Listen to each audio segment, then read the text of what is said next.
bonheur. Il y a une formule de Prévert que j'aime bien qui dit on reconnaît le bonheur au bruit qu'il fait quand il s'en va.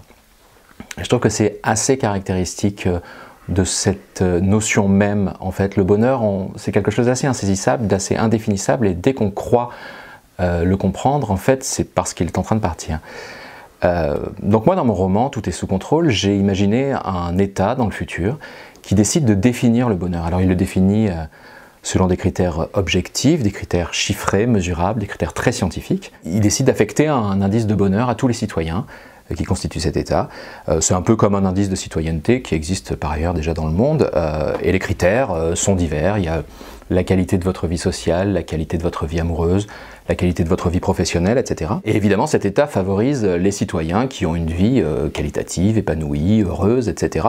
C'est le propre d'ailleurs de toutes les sociétés, en fait, de chercher à ce que les citoyens qui la constituent soient heureux, de façon à la faire prospérer, parce que ce sont les gens heureux qui font prospérer les sociétés. Donc les citoyens les plus heureux dans Tout est sous contrôle, ce sont eux à qui on propose des services premium, des offres VIP, c'est eux qui habitent dans les quartiers les plus huppés, avec les gens également heureux.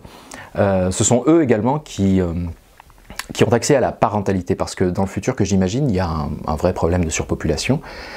Donc les naissances sont limitées, et elles sont réservées aux seuls citoyens qui sont les plus heureux, parce qu'en effet, quel intérêt aurait une société de faire élever des enfants par des parents malheureux, misérables, pauvres, etc. Ça donnerait des adultes eux-mêmes misérables et malheureux et potentiellement révolutionnaires. Donc tout ce qu'on fait, c'est qu'on favorise les gens heureux. Donc dans le roman, on va suivre un couple de jeunes mariés, Juliette et Néo, qui cherchent à avoir leur premier enfant. Et donc on va les suivre pendant tout le processus de sélection du meilleur couple pour avoir un enfant. Sauf qu'ils vont rencontrer évidemment quelques embûches, des embûches qui vont les entraîner dans une spirale de mensonges, de violences, etc. et qui vont mettre à mal leur vie idéale et leur bonheur de façade.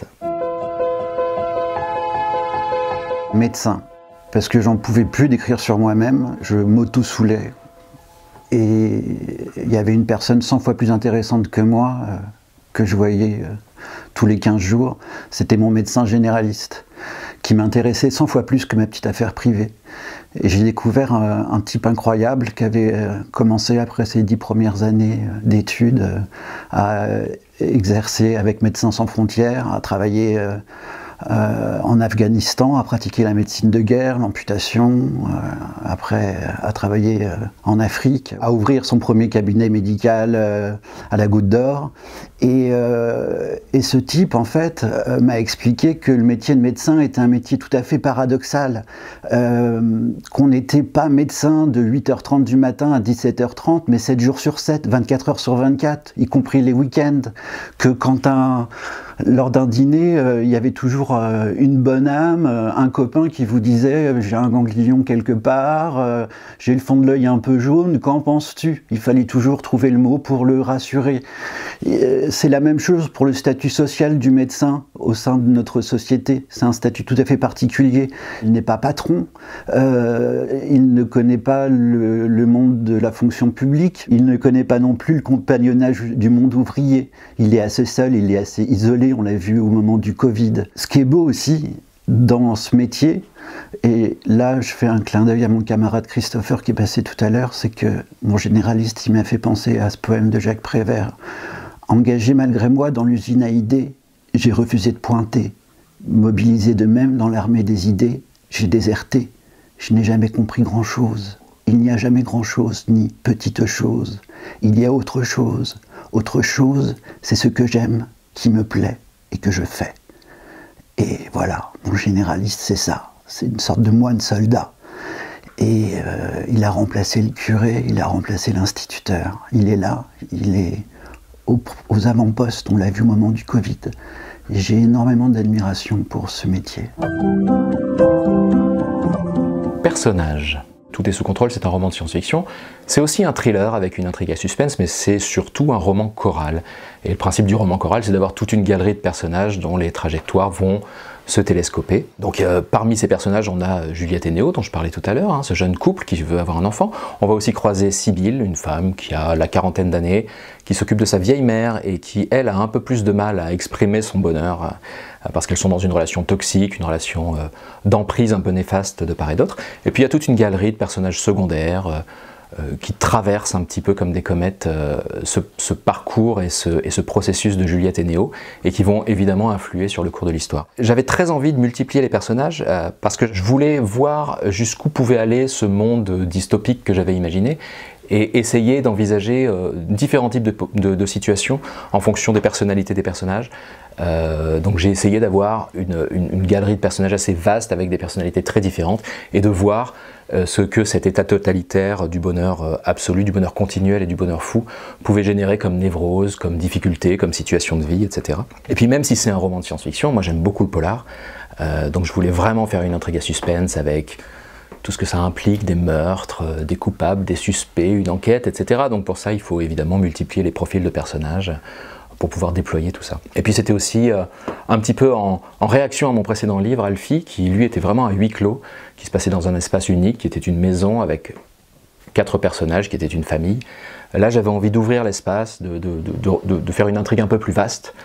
Donc ça a été un vrai plaisir d'écriture. Amour. Comme dirait l'autre, l'amour est un je ne sais quoi qui va je ne sais où, qui se termine je ne sais comment. Mon médecin, donc généraliste, Martin Faubert, va rencontrer la femme du reste de sa vie. En fait, c'est sa dernière issue. C'est ça ou rien. Il a plus de 50 ans, il est au bout du rouleau, c'est sa saison 2. Il sait que sa saison 2 va beaucoup moins bien se terminer que sa saison 1. Et un samedi, en fin de matinée, va débarquer dans son cabinet une femme à l'élégance d'une autre époque, une femme avec une suite ininterrompue de gestes réussis. Elle s'appelle Aurore. Et là, en fait, tout va changer pour lui. Or, le plus simple, c'est que je vous le transmette, ce coup de foudre, cet instant T, où il la voit et où tout bascule. En hommage à mon camarade Christopher, il faut que je vous le transforme par un petit poème de Prévert, du coup. Un jour, et c'était déjà hier, sur la plateforme de l'autobus, je regardais les femmes qui débarquaient rue d'Amsterdam. Soudain, à travers la vitre du bus, j'en découvris une que je n'avais pas vue monter. Assise et seule, elle semblait sourire. À l'instant même, elle me plut énormément, mais au même instant, je m'aperçus que c'était la mienne. J'étais content. Développement personnel. Tout est sous contrôle, c'est une satire. C'est une satire qui parle de nos addictions sociales, de nos addictions personnelles, de nos addictions intimes, etc. Donc comme dans toutes les satires, il y a évidemment un côté grinçant et beaucoup d'humour très présent. J'avais vraiment envie de m'attaquer, avec peut-être parfois un peu de méchanceté, j'avoue, de m'attaquer à la société de la pensée positive et du bonheur continuel. Donc c'est vrai que l'humour est un peu noir, il faut l'aimer bien tasser. Dans le livre, je tape un petit peu sur le développement personnel, mais surtout sur la philosophie qu'il implique, parce que en fait on a l'impression que le développement personnel c'est quelque chose de neutre, c'est un outil, c'est des petits conseils, des petites méthodes qu'on nous donne pour mieux gérer notre quotidien, pour être bien dans nos baskets comme on dit. Mais en réalité le développement personnel, à mon avis, véhicule une idéologie très forte et très marquée qui est l'idéologie de la Startup Nation. Cette idée c'est faire de soi-même sa propre entreprise, son propre produit, optimiser son expérience de vie, capitaliser sur soi, développer une attitude proactive et positive face à la vie, etc. Bref, devenir une sorte de start-up personnelle, toujours en recherche d'optimisation, d'efficacité. C'est une logique très entrepreneuriale. Il y a un article de Gilles Deleuze qui date des années 90, qui parle des sociétés de contrôle et qui montre très bien comment on passe d'une société de domination à une société de contrôle. Et on passe à ça grâce à une logique d'entreprise, justement. Alors Deleuze parle beaucoup de la façon dont la logique d'entreprise gagne la vie sociale. Il n'anticipe pas vraiment la façon dont ça va gagner la vie intime, mais c'est pourtant ce qui se passe, à mon avis. Être sa propre entreprise, ça veut dire se vendre en permanence, et ça veut dire être à la fois l'exploitant et l'exploité. Et à mon avis, ça génère une situation existentielle difficile et peut-être même inédite en fait. Donc je voulais écrire quelque chose d'un peu caustique sur toutes ces choses-là qui nous font croire que le bonheur est à portée de main, alors que leur seul principe, leur raison d'être presque, c'est de nous en éloigner.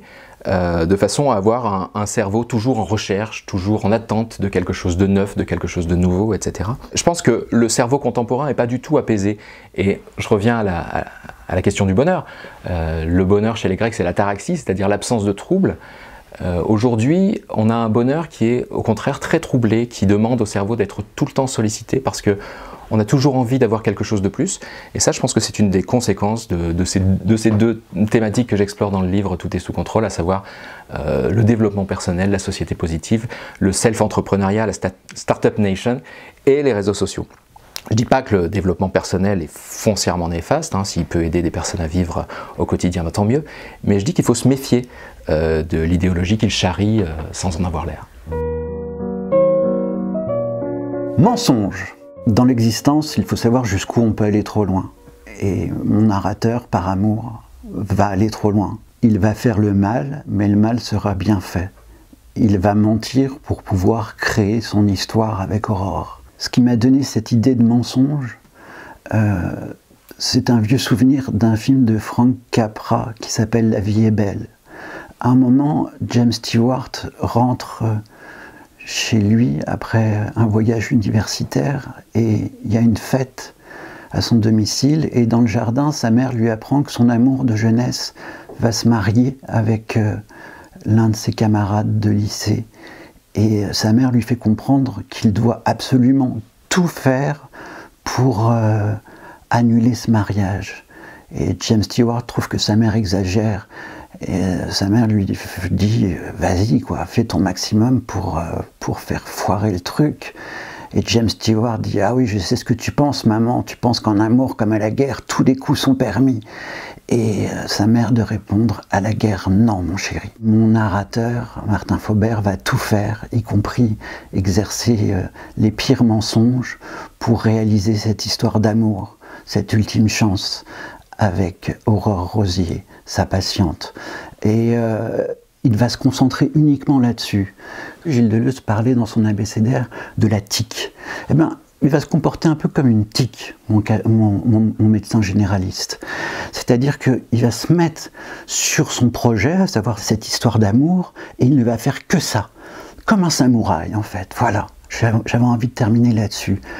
Vive le mensonge, vive le samouraï, et vive la tique.